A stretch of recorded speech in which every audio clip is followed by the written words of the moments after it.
Okay, next I'm going to show you how to do a mail merge using Windows, Microsoft Office 2010. The first thing I need to do is to open Microsoft Word. So for that I'm just simply going to go ahead and open Microsoft Word. Then I am going to go ahead and press the Mailings tab. And out of these options I want to select Start Mail. And I want to do the step-by-step mail merge wizard. I could do it the other way, but this way you guys get to see everything. I am creating labels, so I'm going to select labels, and then I'm going to press next document.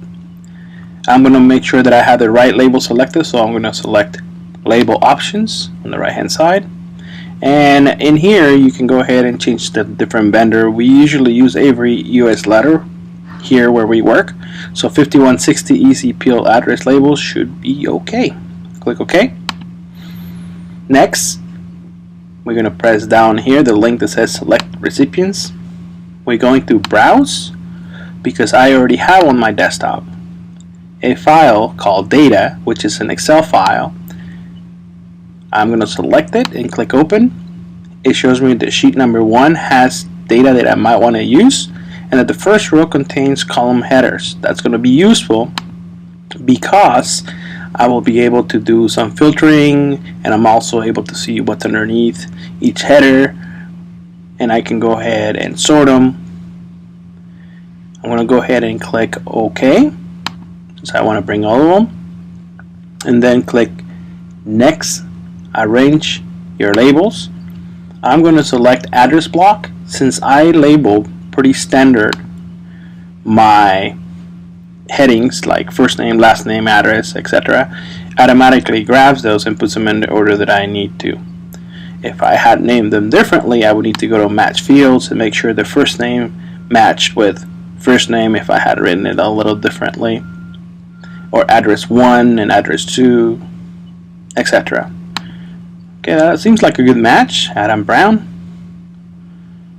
Click OK. Next, I'm going to click this button. Clicking this button is extremely important because this will update all my labels, adding the word address block into each little cell, which will hold my label. Alright, next, preview the labels. That looks good. Next, complete the merge. And at this point, I can print it directly to the printer or send the merge directly to the printer, or I can go ahead and merge to a new document.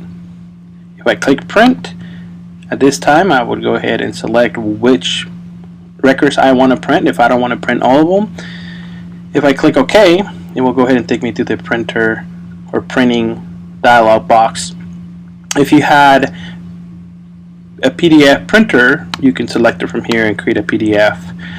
None like Macintosh, the OS system does not have a built-in save as PDF, so we would need to install a printer.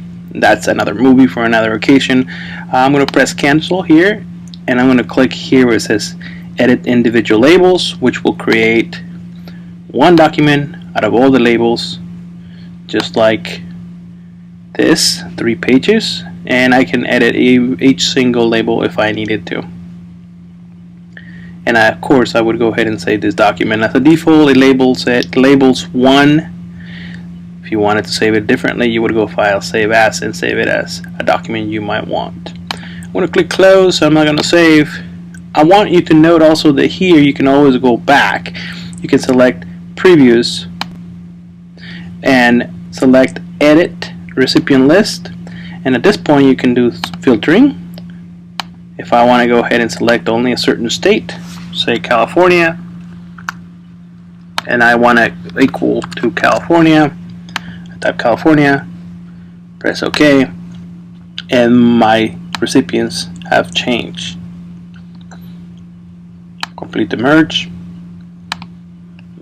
bring all of them to one document, and as you can see I have 2 pages, 1 extra record on the second page, and that's how you create a mail merge for labels using Windows Office 2010.